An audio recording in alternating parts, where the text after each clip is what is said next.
Hello, Devlin here with you, and welcome to another edition of Devlin's Pirate Radio Show. I'm a little giggly right now because I have a co-host with me today, and I think she's really thrilled to be here. And yes, I said she, because it's usually a sausage fest around here. In fact, I think I've only had one other woman co-host. Well, no, if you count Corda, she's a woman. She will laugh at that. She will laugh at that comment. But no, she wasn't really a co-host. She was just she hasn't done a full show. Anyhow, with me today is a lovely lady I met through improv, and I've become lucky enough to become her friend. She is funny. She is talented, beautiful. She is a science fiction writer. She's about to cry because I'm complimenting her. She has a beautiful smile that is very infectious. I got to see it really up close once. It was a weird thing we'll talk about maybe later. That's a laugh of hers, so I better introduce her now. It is the lovely Jennifer Filipowicz. Nice. Was that a beautiful pronunciation of it? It was very nice. I like having people just so I can learn their names. Hello, Jennifer. Thank you for coming on the show. You were really excited. I like when people... Yeah, I'm a big fan. You are a super fan, I would say. Yes. I think you are my official super fan. I have other super fans, but you are the top because just before we get to your interview, to show why you're a super fan is you actually listen to the episodes. I think you've commented on pretty much every one. I try to. Yeah. On YouTube. You're one of the few people that do. I do get private emails, but you actually post it right there. I want people to know I listen to the show. Well, I know what it's like to create art in a vacuum. So I don't. I've never felt my show like that before, but I'll look at it differently now. But what I also like is you started doing Topics Teaserama, and you actually write the topic and tell me what you would think, and I think that's awesome. Oh, that's good. I just like to, I like that throw my opinion out there and you play the home game. It's like the home game of Topics Teaserama. Yeah. Now, in this episode, we're not going to do Topics Teaserama, sadly, but I'm hoping to have you back to do Topics Teaserama. Okay. But right now, let's interview you. Okay. And this is always a fun time, because I think I know people, but I usually always hit something that I'm like, so, where were you born and raised? I was born in Montreal. I moved to Burlington, Ontario in 1985, and I've lived there since then, so about 30 years I've lived in Burlington. And, so I was raised in Burlington. That's the answer to the question. I did not know you were born in Montreal. Well, now you do. There you go. Yeah. Your schooling, what was, how far did you go in school? Did you? All the way. You went all the way in I have school. a ridiculous amount of schooling. I have an honors BA in art and art history, and then I have a certificate in magazine publishing, which is a year program from Ryerson. The art and art history was from Sheridan and U of T. Really? And then I went to teachers college, did the full year, and this is one of my great failures because I did really well in the courses. And let's not think of it as a failure. I just failed the practicum. I was like. What's the practicum for people who don't know? Oh. I of course know.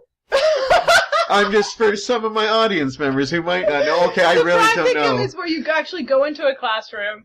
You stand in front and you actually teach a class. Oh, how did you fail that? Because I was not as, talented as I am now at being in front of people. So, I was just 22, 23. I was teaching high school, and it's a pass-fail. There's no, you kind of were okay as a teacher. You got a 50 or a 60. There's none of that. It's you either pass or you fail, and I failed. So I had to spend money, and I didn't get a teaching diploma, but that's okay. But that's kind of hard. Yeah. You're 23, and the kids are only, a couple of years younger than you, technically. And actually, at one time I was going to the office to get information about a student, and they thought I was a student and gave me such attitude. They gave me such attitude because they thought I was a student, and I was like, I'm a teacher, sort of, but also, don't give attitude to your students either, right? No. You're just, not very nice. But most people were nice. But so did that kill? Like you didn't want to try it again, or you just? I would have to take the whole thing over again. Oh, and you didn't want to do that? I couldn't. Like I'd have to pay money. I don't want to be a teacher. Now I could probably do it because now I'm a mom. I have my mom voice. I've done improv. I can be in front of people. Yeah. But back then I was like, something you might consider doing, or no. Even not even no. Okay. So... Maybe. I mean. I shouldn't say no, never. Never. I don't. I'm making her think about it. Making her think. Yeah, no, I don't want to be a teacher, really. So, you were married. Yes. And how'd you meet Adam? Adam. Yes, Hi, Adam. Does he listen to the show when you listen to it? He will. No. Does he know me? No, I know he knows me. He gives me big He hugs. knows you. He's like, oh, you are a great hugger, by the way, too. Oh, thank you. I forgot to mention that in the You are an amazing hugger. You're amazing. Yeah, I enjoy your hugs and stuff. And, sorry, just don't throw that in there, but I wanted to throw that in the intro. It's the boobs, you know. Is that, my boobs or yours? I was talking about mine. Yours are nice, too. Apparently big boobs are important to be a good hugger, because we both own them. I will be... Okay, so Adam, let's get back to Adam. Adam, yeah, we met at a party. I mean, like, that's not super interesting. My two friends who I've known since kindergarten, who are now married, they were having a party, and he carpooled with my friend Andrew. He carpooled with him to school, so he invited him to the party. Okay. And that's exciting. Not really. Is that interesting to everyone? I don't know. But they can't answer. They can't answer. We actually air this a couple days later, so they still can't answer. There were balloons there, and we were playing with balloons, and everyone else was just like, yeah, well, like, we're in our 20s, so we don't play with balloons. But we were, like, bouncing it back and forth and, like, flirting a little bit. And he actually... But I get that. That's fun to do at a party. He didn't ask me out at that time. He got out a piece of paper and he's like, I just want everyone's information. Like, so that's how he got yours so to get yours? So he passed out this paper saying, oh, can you just write your email address or phone number so I know I can get everyone's information? And that's clever. And he just wanted mine. That's awesome. He had no intention of emailing or phoning anybody else. That's awesome. Yeah. That is smart. You young people out there, you should look at that. He's suave. Yeah. Yeah. Because it would have been worse if he was like, could you sign this petition for starving children to get your information? That would have been douchey. Or he could have just asked me for my number, right? Yes, I did. And it was interesting to show how old I am. It was the ICQ number that he used to contact me. Oh. If anyone remembers ICQ. I do. I'm old, though. Yeah. Adam's a sweetheart, though. It doesn't surprise me that he did that. Yeah. And so, was it love instantly, or did it take some time? I would say, looking back, that it was love at first sight. I mean, obviously, when you're with someone, like we've been together for 15 years, so you just grow into more. You just grow to love each other more, right, over time. But there was definitely like an attraction right away. Once the lust turns into love, you know that you got something. I never really felt that before. That strong. Like, so you were together 15 years before you got married? We were together 5 years. We got married, and then we've been married for 10. Yeah. That's cool. And you have 2 wonderful children, I hope I remember. 2 wonderful children. It's never more embarrassing than if I get the amount of children wrong. There's always that one I forget, but I know I've met them both. They're all over Facebook, so you would hard to forget them. They're in your face all the time. Yeah, William in case they're listening. Hi, William. Hi, Jedzia. You probably don't allow them to listen to this kind of... Well, you never know where we go. We haven't sworn yet, so... we're good. This one, So we'll try to keep it clean so I can at least get 3 more viewers in this episode, at least. Yeah, William is 8. He's turning 9 in February, and Jedzia is 6. She's turning 7 in December. She's actually my Christmas baby. She was born on December 25th. Nice. Yeah. Now, is she gonna like that, or do you do... I think because sometimes I have a crappy birthday on January 2nd. I'm after all the celebrating, and then everybody's like, here's some money. It's like, here's the money. I don't want to party anymore. Well, yeah, I'm November. But do you do stuff different so she knows this is birthday gifts, this is Christmas gifts? It becomes the Jedzia birthday season. There you go. She's We usually do her party a few weeks in advance, because people are going to go vacation or whatever, and they're not available on the 25th. So she has her own day still. Good. And I always try to get the tree up before her birthday party, so that in pictures you can say, "Oh yeah, we celebrated right on her birthday." That's the key. Well, you're giving away the secret. But I think she enjoys it. I don't know if she'll start to hate it later on. It sounds like you keep it separate. I try I'm very conscious of that. And I know a friend that they do they have a birthday on the 25th, but they actually have birthday cake on the 25th, which I think is kind of different. We do that too. For Christmas. And whatever dessert it is, if it's the Christmas log, I'll put a candle and happy birthday. That's sweet. Now, one thing I like about your Facebook pictures is, you guys do lots of great things. I know a lot of great parents that do, but you guys are, schlepping them through camping. You do all these little adventures. I would say you guys do adventures. I expect to see you all rock climbing at some point. I think families do adventures and they just don't necessarily document it to the degree that we do. Well, we're going to social media. Adam is a big photographer and he's always taking pictures. My parents take me to African Lion Safari, but they were so exhausted. I think we got 5 pictures of it. I haven't been to African Lion Safari in years, since Will was a toddler. Go on a chilly day, because on a hot day they just go hide. All the animals go hide because it's so hot for them. But they only open it in the summer. Well, I'm not saying go winter, but just go on a cooler day. But anyhow, you like to do adventures, you are an outdoorsy And we're really spontaneous, too. We're what are we going to do today? I don't know. We're going to go, let's go on a hike. Where will we go? This place we've never been to. We'll look it up. Yeah. Isn't that scary, though, sometimes? Because I don't well, I'm very spontaneous if I plan it out. As in, if I go on an adventure, I need to have an agenda. Well, we're not going spelunking with them. We're just going for a hike. You will be. One day I'm going to look. You're going to have 2 teenage kids spelunking, and I'll be like, Jen, are you crazy? Is this good mother material? Is this wise? Oh. But you guys seem awesome with your kids and stuff. Oh, thank you. I try. And you and Adam seem like a perfect match. When you guys, we do the staircase Halloween party when they used to have it, and you guys had these really elaborate costumes. We won twice. Twice, yeah. Twice we won. The only 2 times we went. There you go. You were the Frankenstein and Bride of Frankenstein. Yeah. Amazing costumes. Yeah, and it helps that Adam's 7'2". And he has the forehead. We don't even the prosthetic. He loves that I mentioned that on air. I love you and your forehead. Okay. There you go. He better listen to this. You've mentioned him several times. Yeah. I expect a review from Adam. Yeah. He's great. You think he'd come on the show? You think he's interesting enough? I think he's interesting. I think he's interesting, but I have to know if they I don't know if he would come on the show. I don't know if he'd be... Poke him on the stick a bit.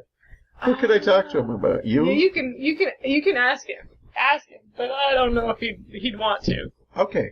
Yeah. Does Adam even like me? No, I'm just kidding. Well... He's come to a lot of my shows, so I assume that, unless you forced him.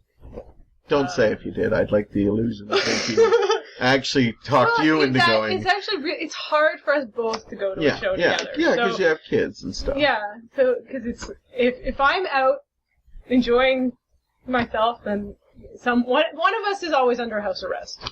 If it's not one of us, it's my parents who are watching the kids and they're under house arrest. Now, I met you through improv, which most of the people I have on guests. You popped my improv cherry. Oh my God! Yes. Did you just say that? Yes, Are the kids still okay to watch this, or it's time for them to leave? They've lost interest by now. Yeah. After the word splunking, well, they probably don't know. We're not talking about them anymore. So. No, no. I lose interest when we don't talk about me. That's why I have to talk about me during. So I'm glad you liked it because you kept coming back. You're still a regular at the staircase. I loved it. It's like I was very socially awkward, so I didn't expect to be on stage that way. But it's great. You don't have to be yourself, right? No, you play characters. And it's a lot. And I think if you are this shy, socially awkward person, being one-on-one with someone is just as difficult as being on stage. So it's not any harder, and you're not nervous. And I really love it. So it's helped you a lot. I think so. Yeah, I think I'm better person for it. And you've done shows now and everything? Yeah. Still looking to do more of that? I still don't think I'm the best improviser. I think that... well, as one of your teachers and somebody who's worked with you, you've come a long way, though. Oh, well, thank you. You try lots of characters, and you do great kid characters. You tend to go there a lot. Well, I've tried to steer away... Well, that was very therapeutic for me. When I started coming, Jedzia was a toddler, and, she was kind of a difficult toddler. I don't know if she's still listening. But, so it's playing that character that's like, this sort of like, precocious 3-year-old, 4-year-old was like, very, very much therapy for me. I try to steer away from that, because after a while, people are like, you play kids characters all the time! Yeah. Now I have this old woman character that I play all the time. Is she based on anyone? No, she's not. She's just... It's fun when you base somebody that you don't want to tell anybody, and you're hoping they don't figure out it's them. People never... I do that a lot in my writing, and I put people in, and they'll read it, and I'm thinking, oh no, they're gonna see themselves, they're gonna know, and no one's ever said anything. I don't think people even realize. Unless it's really obvious, I don't... Well, to me it is. Well, for you, yeah, because you're writing the damn book, Yeah. You've also gotten other family members now to come out. Yeah, my nephew comes out, and Hunter? my mom. Hunter's great. He's really good. He's got your enthusiasm. Yeah. Like, I can see just from teaching him a little bit that he was... Not really, I wouldn't say shy when he first came out, but you can see he's like right there. And I remember you were always volunteering. You didn't know what you were volunteering for. You'd always be up there, and I'd be like, look at that. I like spunk like that. Spunk. There's a word I don't use too often. Hunter's an amazing kid. I'm just like so proud.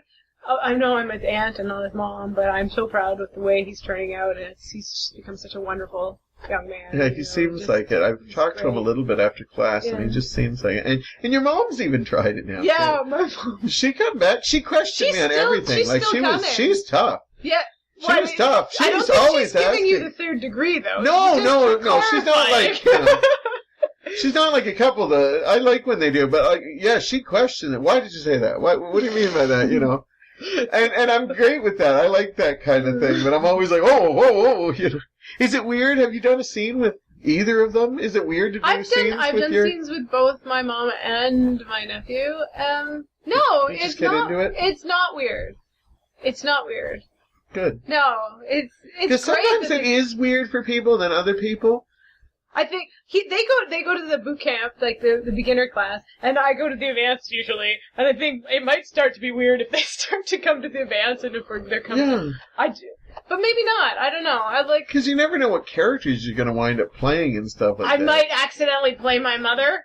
I think I'm playing my mother. Imagine that. I think I'm playing my mother in life, so it's just like, That's funny. I would, yeah. My mom's... But we've had a couple brother and sister teams, and sometimes they're really nervous to do scenes together, and then I've had other brother and sister teams, I won't mention, Mike and Angela, that, how far they will go, almost like, oh my God, did they just do that and stuff? They're wonderful people. And sister. Yes, they are, but no, they'll go anywhere. They're wonderful people. I love them very much. Now, you got into science fiction writing. Yeah. We're going to talk a little bit about that in a segment, but what made you want to write? What made me want to write? Yes. Is that too vague a question? That is a very vague... Wrap up in our last couple minutes here? I've always just written. That's just thought. Like what? What did you write? Stories or diaries? I was writing stories, and how I know we're going to talk about my novel next, but how that came about is I started writing a short story, and my mom read it, and she was like, you know that this is not a story, this is a book, right? Oh, that's a great thing. So then I started. I'm like, all right, because I was young. I was like, okay, I'll start writing a book, right? So,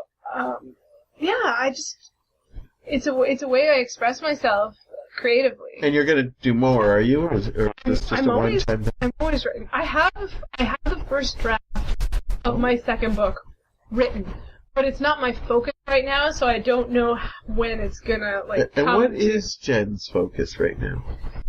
That's a great segue till we get to the next segment. I am in school right now for graphic design, so I'm going to become a graphic designer like my husband, because anything he can do, I can do better. And you're totally doing it for that reason? Yeah, no, I thought, like I know a little bit about the job because Adam does it, I have a degree in art, so I come by the art honestly, so I just it's a good fit. It's like what starving artists do when they don't want to be starving artists. And what else am I doing? Oh, I'm writing a radio serial with my good friend Bill Dunphy. Yes. It's not a radio serial because it's not going to be on the radio. It's going to be on a podcast. But it's like that sort of style of the radio stuff. And the character, this Dr. Max Bernhoff, is actually in Wardroids. But is he really? Yes, he's the guy who created the Wardroids. He's the inventor of them. But we're not exactly sticking to the canon. And the one in what Bill and I are writing is much more lovable and positive of a character, and it's a comedy, so it's that thing. So yeah, I can't wait to see how it all plays out because I've gotten a chance to write. The character in Wardroids is sort of a dark and broken old man, but in the radio it's a little lighter. He's a scientist who uses science to find true love, and that's his whole shtick. So, and that's a good shtick. Yeah. And on that note, we were going to let it go, and we are going to talk more about Wardroids. Yeah. And I got it right this time. Yes. And we are going to take a short break, and we will be back with that. And Jen, too. We are back. You just tuned in. I'm in the studio with Jennifer Filipowicz. And she is a science fiction writer. Is it weird that I say you're a science fiction writer? Do you see yourself as that? Yeah, I think I do. I'm you not wrote a book. I wrote one. But you got it published. I think once you get something published, even... no, hell, if you wrote one, I think you still can call yourself a writer. I am many things. You are. I'm not like a science fiction writer that only does science fiction writing and is prolific and famous and successful. I have one book, and it's a short one, and it took me a long time. It's called Wardroids. Wardroids. And I will apologize. I have not read it. Yeah, well, I've owned it for a while. Oh, well, I have to now. But now, I told you I told you I'm not a big reader when I bought it, but I did want to support you, and you did write something lovely. What did I write? I don't better read remember. this, you crazy. To Devlin, it is an absolute pleasure to know you. You are an incredibly sweet, funny, and wonderful man. Love, Jennifer Filipowicz.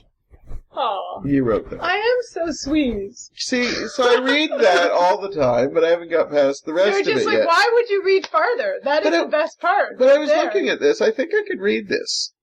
It doesn't look like it has too many hard words, and the writing's big. So, yeah, I don't know why I haven't read this yet. I think I could read this. It doesn't have hard words.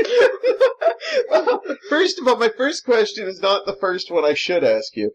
How have you not been sued by George Lucas yet? Because I don't think... He owns droids. I really don't think I'm on the radar. Are you? Right? Do you think he would? Wouldn't that be awesome? To get sued by George Lucas? That would be totally awesome. Your book would sell like hotcakes. Yeah! Oh, yeah, totally. I'll be like, formerly called Wardroids. Now it's called something else. When you called it Wardroids, I said... Yeah. Does he could he sue you on that? Because I don't think so. You have it as one word. He doesn't... Does he own the word Wardroids? No. No, droid. I own the word Wardroids. Well, that's why you can't say Android, and he can come in and say you can't talk about that because I own droids. Exactly. But it would be great. It would be good publicity for you. They're not like R2-D2 and C-3PO. They're not. Okay, tell us a little bit about it. Okay, so the Wardroids, to talk about the Wardroids, they're actually soldiers that have been refitted into being these sort of sex slave women. Oh, and I haven't read this? I know! That it's right up your alley, right? But the book is actually about these two people who are on a ship together who, they're both screwed up in their own way, and they love each other, but they don't really know how to make that work because they're just a little bit, and they discover through the book how they're connected. Their pasts are connected, and also they're connected to this Wardroid uprising that's sort of happening in the background with these Wardroids trying to take over using, like, connecting with each other through their minds, because all the Wardroids are spread across the solar system, because we've colonized the entire solar system, obviously, and they're going to link up and they'll be able to unite that way. But there's only a few of them who actually have sort of consciousness. So there's just a couple of them who are smart enough to organize, but they're going to use their intelligence, spread it across, and it's really a love story. Wow. So it's like, and it's not. It is very small. Like, it doesn't. I'm not saying it's small as in like quality over quantity. I try not to take myself too seriously, so that it doesn't take itself too seriously. I try to be sort of a little bit funny with it. Well, now I did not read this, but Corda did. I asked her because she loves science. Well, she loves to Corda. read. She loves to read, and she loves science fiction. She said she really enjoyed it. Oh, that's good. And, I thought it was amazing. I thought it would be right up her alley. And she said she really enjoyed the way you took the story and stuff. Yeah. Now, I noticed you are under as J.M. Filipowicz. Is there a reason for this? Thought about that. One of the reasons is sort of like there's sort of this. I don't even know if it's true or not, because I haven't been successful enough to for it to matter either way. But in the science fiction world, being a woman is not necessarily a good thing as far as selling books. Now, I remember somebody saying that, and when I saw your name, I wasn't offended by it or anything. No. But is it still that way? Because now it seems like we're slowly getting better. Are we not? Like, because girls can be nerds, guys can be nerds. I don't know. I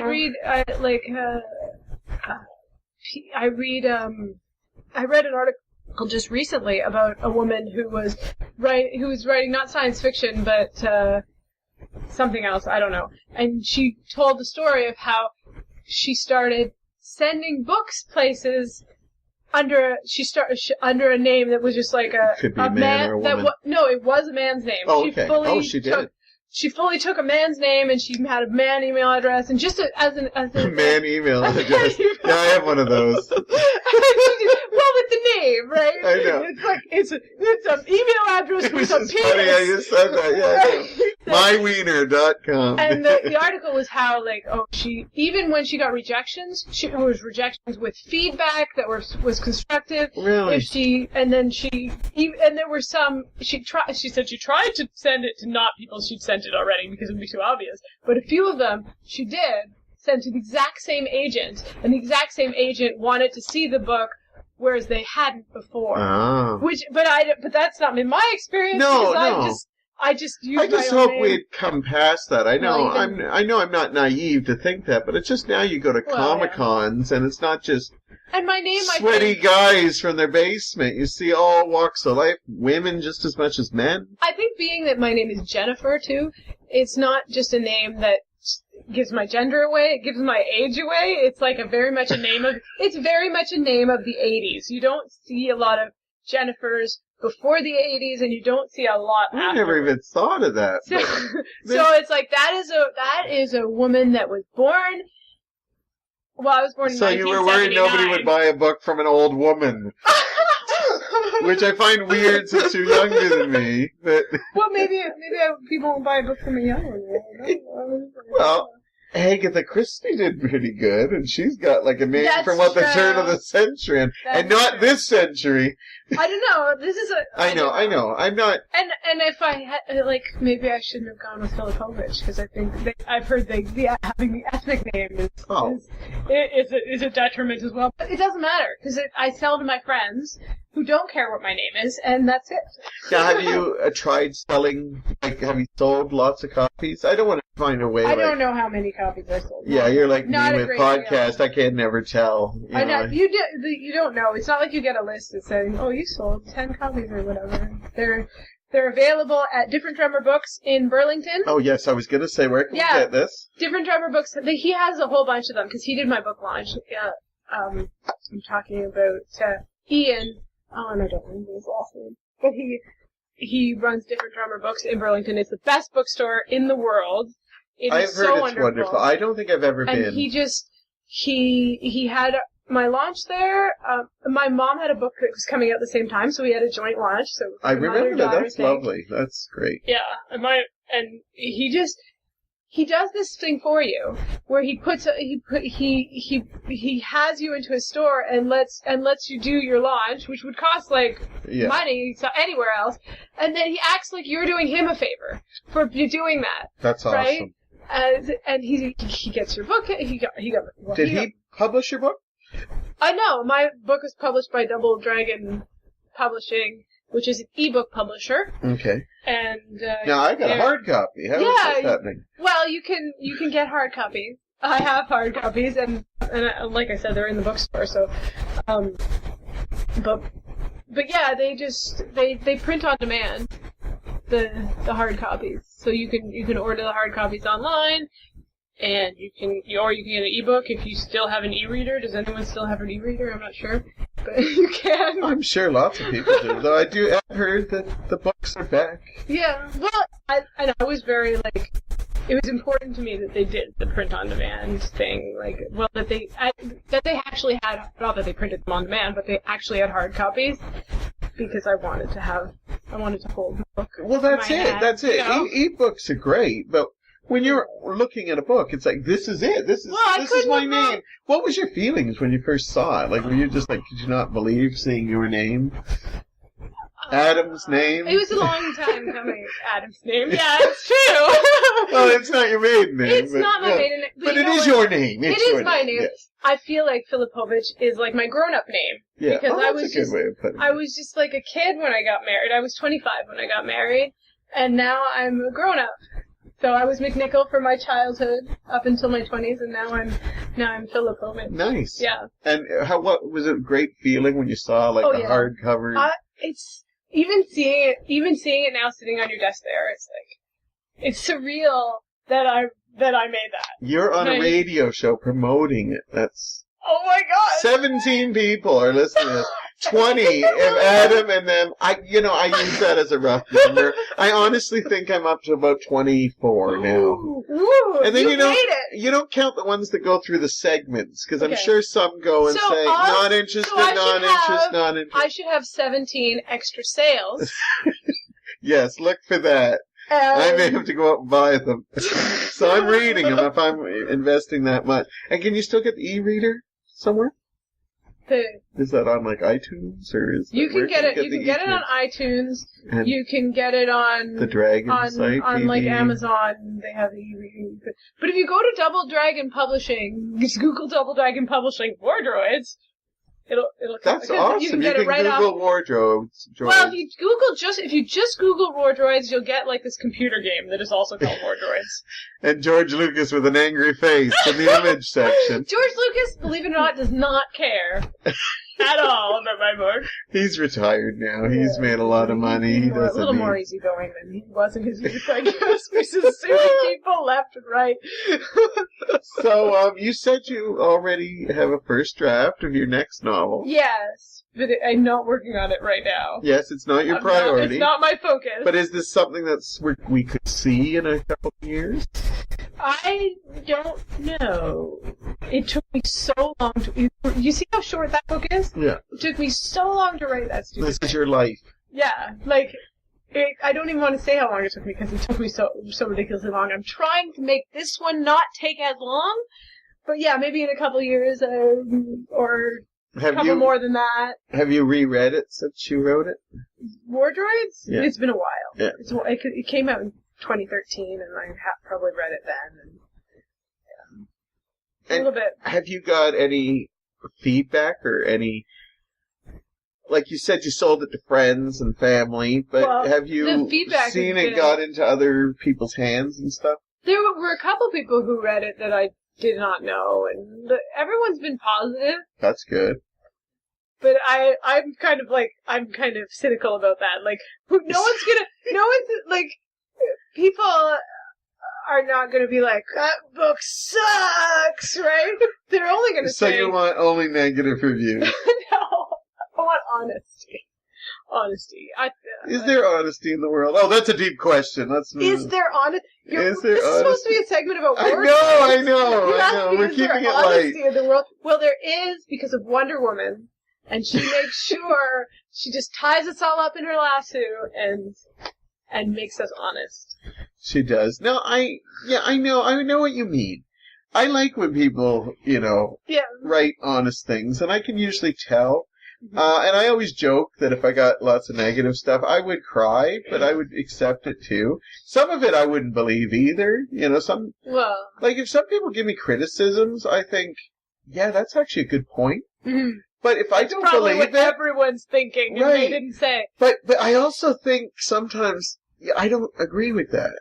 Yeah. So I'm the kind of person that I'll take it, but if I don't agree with it, like I'd rather fail on my own merits and succeed on my own. Does that make sense? Well, Does that make me hard to work with?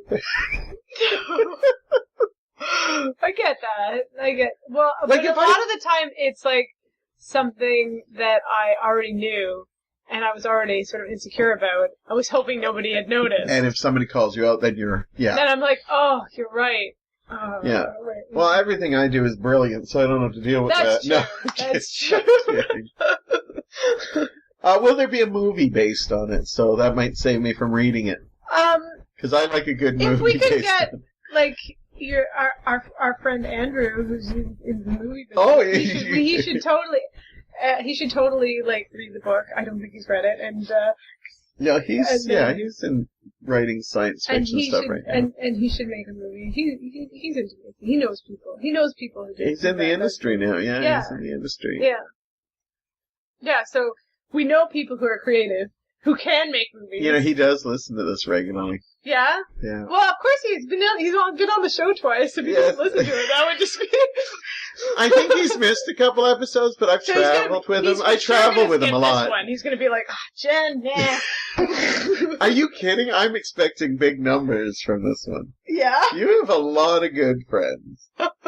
Yeah, but they're all the same as yours, so. Yeah, I know. So we really got no new people here except Adam and your kids. Yeah, maybe. And they may listen to it, they may not. Yeah, they'll be still haven't sworn yet. No, we're keeping this clean. Yeah. That's why I kept Topics Teaserama off of it.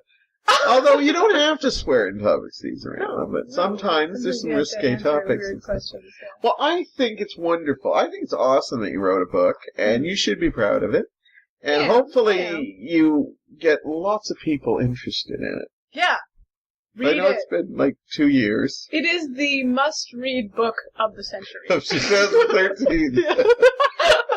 If you haven't read it yet, you're behind the times. Yeah, well, this will be the jumping off point. This is where it becomes a bestseller because everyone's gonna listen to your show and There you go. Think now, that it's gonna be awesome. The second book you were writing, is that science fiction? It is a science fiction. It is not a sequel. Yeah, I thought you were gonna ask if it was a sequel. It is not. It is not, but it's science fiction. This one was about robots. The new one is about not too aliens. much in case because we said you're not releasing it, so somebody might be not too much. Oh, can't sexy aliens. Yeah, this one's actually a little bit more risque than the risque. Well, not totally. I don't write like pornographic stuff or erotica. I don't do that. No. Even like if it's in service of the story, then I will. But it's like aliens who have a different sort of family structure. There's 3 genders, two male genders and 1 female gender. So it's like the one man is actually like raising kids. The other man is like a protector. I did the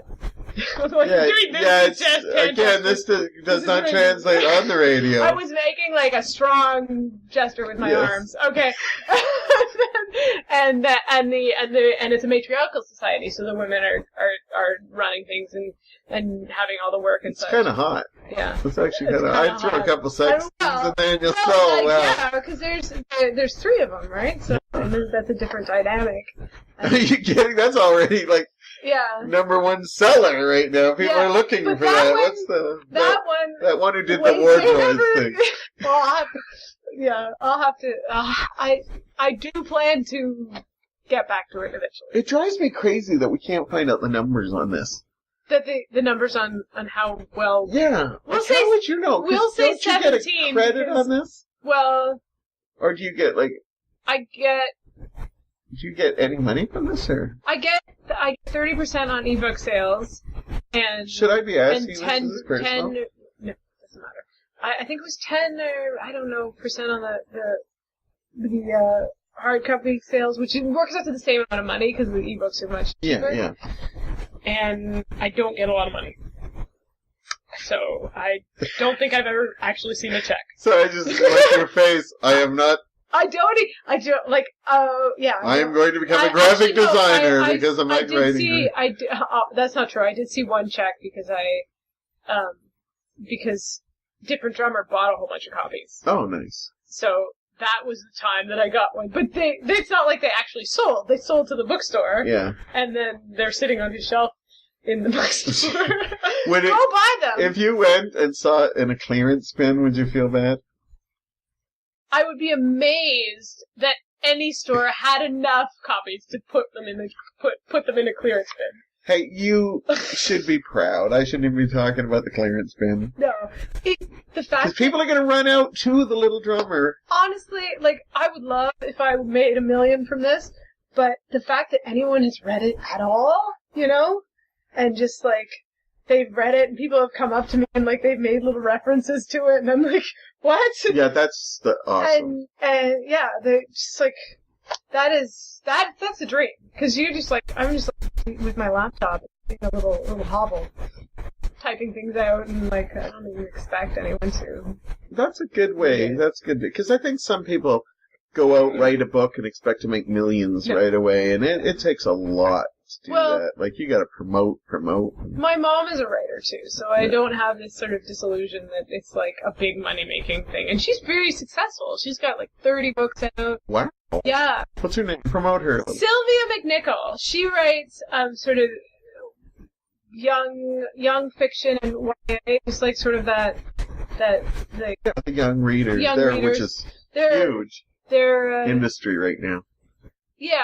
Until they stop reading. Well, we should be getting to a generation. The publishing industry in Canada has shrunk, and so the authors are having a really hard time. No, I'm not talking even about myself because I don't even count myself as a professional. But yeah, my mom is great. Like she's a force of nature. Nice. Yeah. Well, you know what? I have a hard copy of your book which says you're a writer to me because I have not written anything in a hardcover. I'm not saying I'm not a writer. I'm saying like I don't want to. It's out of respect to the professionals who do it full time, and they have to have their like. They have to work all the time and go and do author readings and work at promoting, and I just wrote a thing. So that's but a good thing that many have read. Yeah. And lied to you, apparently, according to you. Well, because they're your friends. Not that they lied. Not that they lied. I just... Well, you have a love for science fiction. Yes. And we are just going to talk science fiction. I don't know how this is going to go, because sometimes we talk about things and we wind up in fisticuffs. This is going to be like one of those, like, Star Wars and Star Trek segments. Because you're going to lose. The answer is Star Trek. I have already said we're talking science fiction. If it goes Star Trek, Star Wars, I'm going to try to avoid it at all costs, because we get into some heated arguments. Bring it up. That's okay, but we'll see. It should be interesting what we talk about, because there's no plans, and we'll do that next. Sorry, we're back, and hopefully there was enough space there. I can't believe I called that out. Anyhow, we're back with Jennifer Filipowicz. I didn't even look at my cheat sheet that time. Nice, now you And, yes.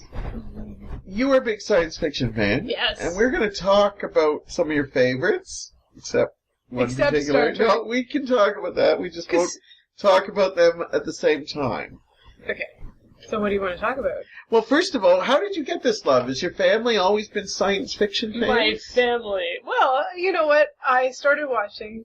I know you don't want to talk about Star Trek, but Star Trek The Next Generation at a very young age. Did you? Well, it came out when I was 8, so I started watching it then, and I just love it. I have And you got all the themes at 8, or did you think you just like this? And then when you got older, if you watch Star Trek Next Generation all the way through season 1 to 7, you find that the first season was very much plot based. It was they rehashed some of the plots from the original series, and we were just getting to know the characters, so they were very much like straightforward, almost stereotypes of what they were. And as the seasons went on, it became more like the themes were a bit more grown up. And so, starting as a child watching it, the first season episodes were perfect for children. And so you were growing up. So I was growing up with the show as it was growing. Yeah, and I have a big thing for androids. So you had crushed on Data? It wasn't a crush. I was 8. Oh, okay. But it wasn't a crush. It was like that is so cool. Connection. I want and anytime Data would be like, I want to be human, I'd be like, I want to be you, Data. Right? Like, and that's sweet. My favorite episode is one where he creates a daughter. Have you seen that one? It's called Offspring, and he makes a daughter. I've seen a lot of the episodes, but is that a later season? Because that does not. It's not the first season. It's probably like the 3rd or 4th. No, I don't remember what season it's in. I'm not. Now I feel like a terrible fan. I don't remember what season it's in. No, you're one of the biggest fans I know of Star Trek Next Generation. But because the android is a woman, and it's an android and it's a woman, and you thought it was you. It was I'm like, I could be an android too, right? Like. So I see now. If you said my favorite episode is the one where Data tries to learn humor, that's when I'd say, "Oh, is it time to leave?" That's every episode, though. No, but the one with Joe Piscopo. Oh yeah, that one. Is that not right? Doesn't he do stand-up comedy or something? He did stand-up comedy. I don't remember what episode that was. I don't know because it wasn't part of the plot at all. They do that in Next Generation. They'll have this segment at the beginning that's like it's. Data grows a beard or whatever, and it has nothing at all to do with how the plot is moving forward. It's like Mike watched Star Trek. He rewatched it when I got him the box sets, and that's how I saw a lot of Star Trek Next Generation. It's a wonderful show. But before that, I used to watch the original series, which I enjoyed. Yeah. But Star Trek Next Generation took me a while to get into because my sister-in-law used to watch it religiously. And whenever I'd come to visit, we'd play games and stuff, and then we'd have to stop when Star Trek came on. And I tell you, every time I visited, I swear Worf was on trial. Worf was on trial a lot. I know! And I'm like, again? Oh, God. Have you seen that someone did like a YouTube mashup? It's like, of every time Worf gets rejected. His ideas get rejected on the show. So it's like 14 minutes long, and it's all sadness. And it's all like, let's fire phasers. No, Mr. Wolf. No. It's down, boy. Is that your Patrick Stewart? Yeah. It's very Downton Abbey, very Maggie, I never that's not going to happen. I never pretended to be a good impersonator. I liked it though. But yeah, and my dog is named Worf. Yes, yeah. I know that. That's awesome. No, I know you have a love. It's a good name for a dog because you can be like, down, and no, Mr. Wolf, down. Downton Abbey again. Now, did you find Star Trek on your own, or did your father or your mother watch it, or? Well, I watched it. Definitely my dad is more of a fan of Star Trek than my mom. Okay. Although my grandmother will say, oh, if I put Star Trek on, well, my grandmother's not with us anymore, but when she was, I put Star Trek on, she's like, oh, Sylvia used to watch this.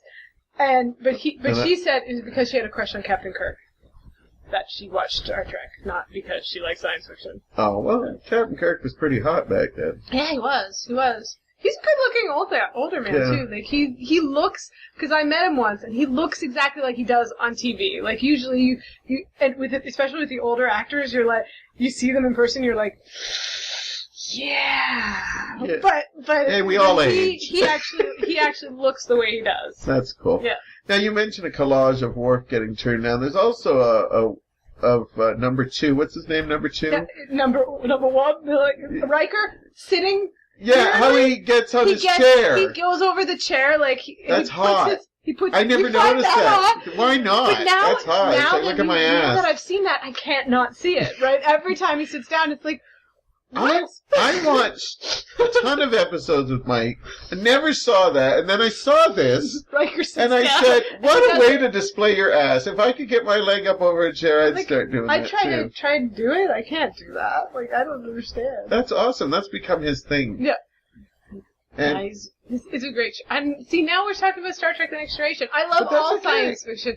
I actually. did you like all these Star Trek? I love Or- all this. I love Star Trek. I Is could there have no my series Star that Trek you were like- fed intravenously through my arm. There are episodes that I don't identify as well with. No, that I don't enjoy as much of like of Deep Space Nine. When every time they had like talk about the wormhole aliens and they religious wars with the Bajor.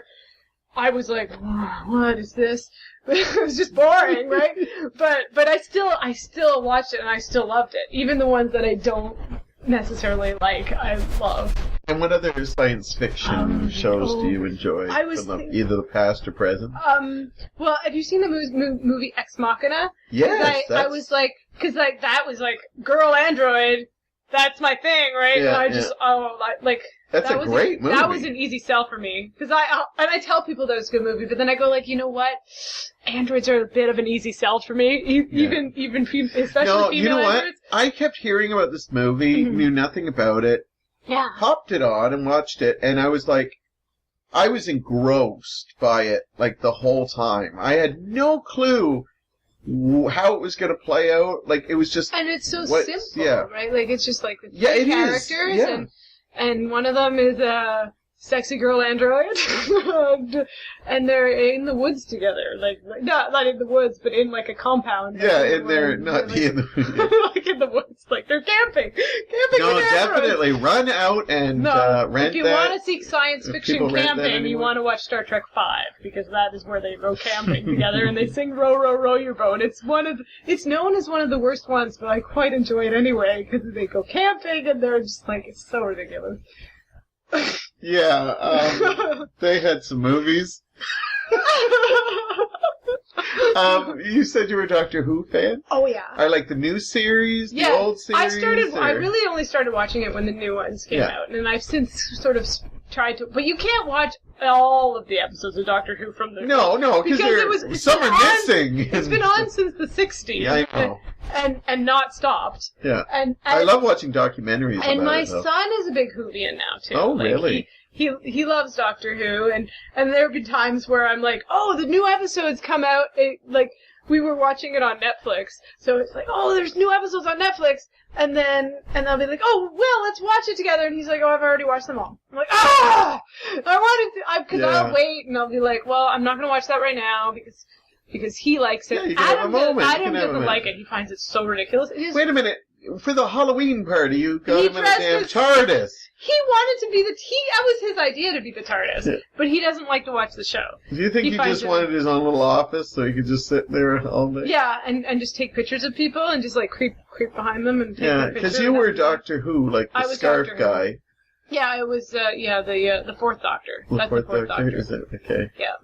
Yeah, I like watching documentaries about the old Doctor Who. Like, I like seeing how they had to deal with the fact that the Daleks basically just ran up the stairs and you could get away from them. And then they started hovering can fly now, yeah. I know, but they showed that they actually had to make them hover because all you had to do was run to a stairwell. And it's so hilarious that that this is like the scariest thing that Doctor Who has to face is this like rolling robot who just goes exterminate, and everyone's like, oh my gosh, it's so terrible, and these are the people that destroyed the Time Lords.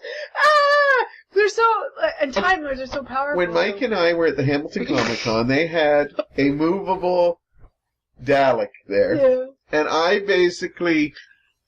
We took a picture with it, and then later it was driving around. And I swear it was following us at one time. And I was actually intimidated by it. I thought it's a little... in costume, like he's not... It's a little tiny person from the show. Yeah. I never thought... See? See, I could never imagine in a million years watching Doctor Who. Like, I knew it was respected and loved, and then Mike started watching the new ones, and I just was kind of in the room, and I was thoroughly engrossed by, and I watched several of the seasons. I haven't watched the last 2 or 3, but I really I think it's some of the best writing I have ever seen. It's wonderful and funny, and it doesn't take itself too seriously. I know, it has funny moments.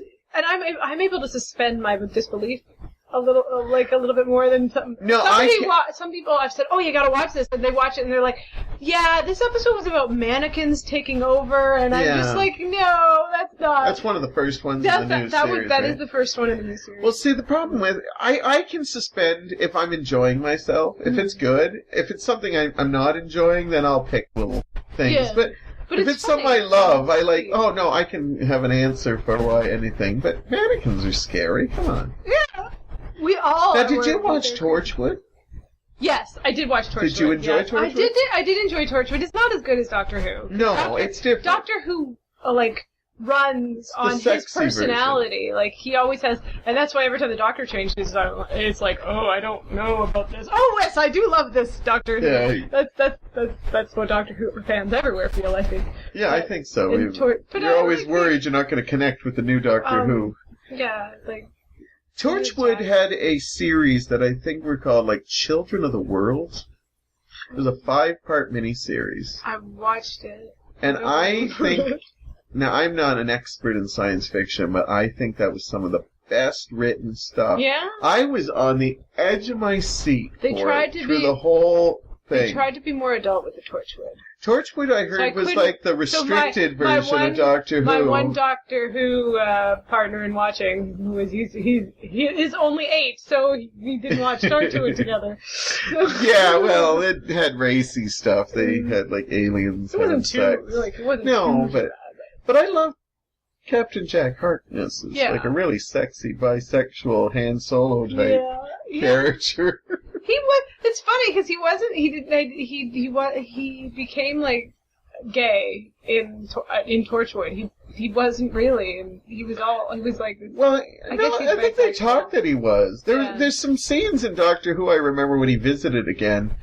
Where after Torchwood, then he was. Yes, and then that's true. But Doctor Who, I like that. Whenever Doctor Who would try to introduce him to something, and you could tell Jack Harkness was interested, and Doctor Who would be like, "Hey, kind of stop that," you know. I like that. He's a very good-looking man too. Yeah, he plays it up. He's yummy.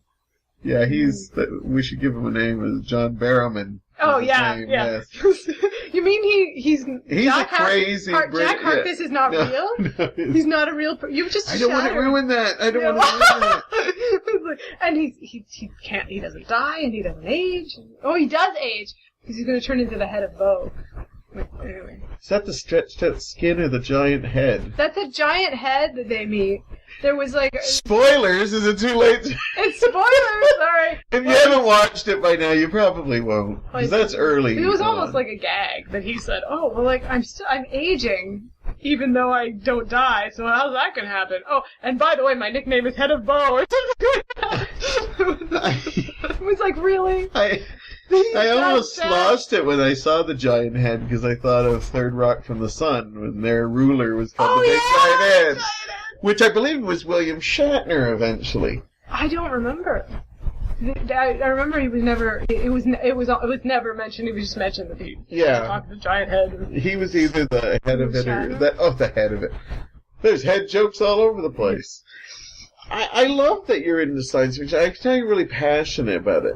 It's your thing. So, is there science fiction you don't like out there?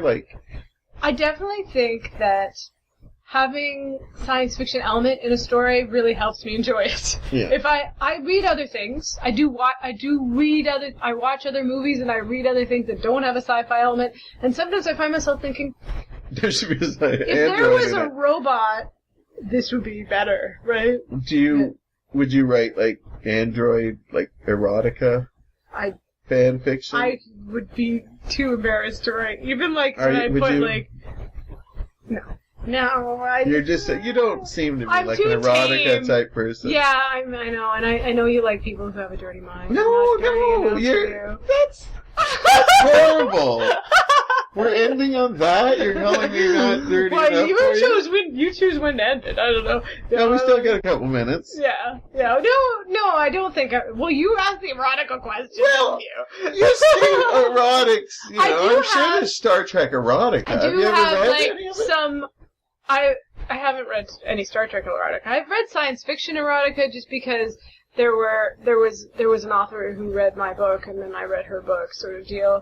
And like, I kind of just like read. It's like watching porn for the story. Like so I wonder if they'll get their pizza. So I read it and then exactly. I'm like, oh yeah, well this is a really like graphic sex scene. I'm like, oh, what's going on in the story? Because it's the plot that is important. So I do have like minor sex in Wardroids. Minor, like not sex in minors. Oh, well, are you talking the ones Just that a go little bit. splunking in caves? No. Oh, we brought splunking back. Oh, no. No, although they are like minors, as in like they mine. So you like small bits of sex, Like a little bit. hints. Just in service of the story, because I don't have anything graphic in there. So do not buy Wardroids for the graphic sex. There you will find none. There go all your sales. No, I'm Yeah, kidding. I know, right? I know how horny your 17 viewers are. It's a very sexy cover though, like those stretch pants. Yeah, there too. She originally had, I was telling you before, she originally had these like short shorts that looked like she was wearing underpants. But she never wore those in the book, so I was like, why is she wearing those? And he put pants on her, so. You know, people might get it just for the cover to see what we're talking about, Matt. Well, I have had a great time talking science fiction and just everything. We are definitely going to have you back sometime. I would love that, if you would. I've so enjoyed myself. I was I'm so excited to be here. I'm such a big fan, and I'm like... As a super fan, this didn't kill it being part of it, because they say sometimes, No, your studio is just as glamorous as I pictured it. Well, it's got lots of, weird stuff around. Lots of little nerd things. Lots of different figurines of shows that I love, too, so... Yes, Pokeroo. Yeah. You mentioned. Pokeroo. Yep. And on the Pokeroo note... He was here, and you missed him. He was having minor sex. And not like that, of course. We can't leave it on that. Anyhow, do you have any final words? Do I have any final words? Are you going to kill me? No, you're not the final girl. And they usually survive. No, I don't know. Well, thank you for coming on here. It was a delight. I've been wanting to have you for a long time. Oh. And we will have you back for sure. Awesome. And on that note, I will talk to you all very, very soon. Bye.